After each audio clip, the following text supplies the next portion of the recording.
Welcome to TN to AP சமையல். இந்த சேனல்ல நம்ம பார்க்க போறது தமிழ்நாட்டிலேருந்து ஆந்திரா வரைக்கும் உள்ள அனைத்து தென்னிந்திய உணவு வகைகளும். எல்லாருக்கும் வணக்கம். இந்த வீடியோவில் நம்ம பார்க்க போகிற ரெசிபி பார்த்திங்கன்னா பன்னீர் டிக்கா. இது ரொம்ப ஈஸி அண்ட் டேஸ்டியான ரெசிபி. இது வந்து நம்ம கிரில்லையும் பண்ணலாம், அதே மாதிரி பேன்லேயும் நம்ம வந்து ஃப்ரை பண்ணலாம். வாங்க எப்படி செய்கிறதுன்னு இந்த வீடியோவில் பார்க்கலாம். இதுக்கு தேவையான பொருட்கள்: ஜீரகம், மிளகாத்தூள், உப்பு, தயிர், இஞ்சி பூண்டு பேஸ்ட்டு, லெமன் ஜூஸ், அப்புறமா கரம் மசாலா பொடி, 150 கிராம் பன்னீர். ஸோ இது எல்லாத்தையும் நல்லா மிக்ஸ் பண்ணி இந்த மாதிரி எடுத்துக்கோங்க. நான் வந்து வீடியோ கிளிப் எடுக்க மறந்துட்டேன். ஸோ இது வந்து நம்ம பார்த்திங்கன்னா ஓவர் நைட் ஃபுல்லாக வந்து ஃப்ரிட்ஜில் வச்சிங்கன்னா ரொம்ப டேஸ்ட் நல்லாயிருக்கும்.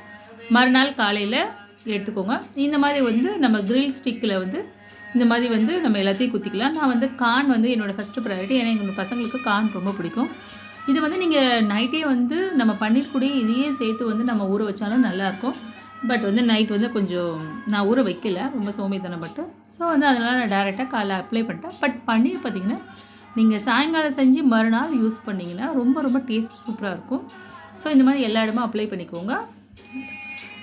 ஆனியன் கூட வைப்பாங்க சில பேர். ஆனியன் எங்கள் வீட்டில் எல்லாமே அகெயின்ஸ்ட் ஆனியனால நான் ஆனியன் சேர்க்கலை. ஸோ வந்து பேன் வந்து நல்லா பட்டர் போட்டு நல்லா ஸ்ப்ரெட் பண்ணிக்கோங்க.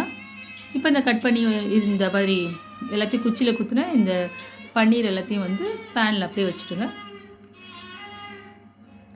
இப்போது ஓரளவு மீடியம் ஃப்ளேம்லேயே வச்சுக்கோங்க. வச்சுட்டு ஒன் சைடு முடிஞ்சிடணும்னா அடுத்த சைடு, ஒன் சைடு முடிஞ்சிடணும்னா அடுத்த சைடுன்னு திருப்புங்க. சரி, நம்ம காய்கறிகள்லாம் ரொம்ப வேகணும்னு அவசியம் கிடையாது. அது வந்து ஆட்டோமேட்டிக்காக வெந்துடும். பன்னீர் வேகிற டைமுக்குள்ளே அது ஆட்டோமேட்டிக்காக வெந்துடும். பாருங்கள், இந்த மாதிரி நல்லா வந்து எல்லாமே வந்து பாயில் ஆகி எனக்கு வந்து நல்ல ஒரு கிறிஸ்பினஸ் வந்திருக்கு பன்னீர். பாருங்கள், ரொம்ப ரொம்ப டேஸ்ட்டாக இருக்குது இந்த ரெசிபி. நான் செகண்ட் டைம் தான் நான் பண்ணேன் இந்த ரெசிபி. பட் சூப்பராக வந்துச்சு. லாஸ்ட் டைம் நாங்கள் கிரில்லுக்கும் இது நாங்கள் பண்ணோம். அந்த கிரில்லில் பண்ண ரொம்ப பிடிச்சிருக்கனால என்னோடய பசங்க கேட்டதுனால இன்றைக்கி பண்ணேன். ரொம்ப ரொம்ப டேஸ்டியாக இருக்குது. இது இந்த ரெசிபியை உங்கள் வீட்டில் ட்ரை பண்ணி பாருங்கள். இந்த டேஸ்ட் உங்கள் எல்லாேருக்கும் ரொம்ப பிடிச்சிருந்துச்சுன்னா என்னோடய சேனலை நீங்கள் மறக்காமல் சப்ஸ்கிரைப் பண்ணுங்கள், லைக் பண்ணுங்கள், ஷேர் பண்ணுங்கள், கமெண்ட் பண்ணுங்கள். தேங்க்ஸ் ஃபார் வாட்சிங்.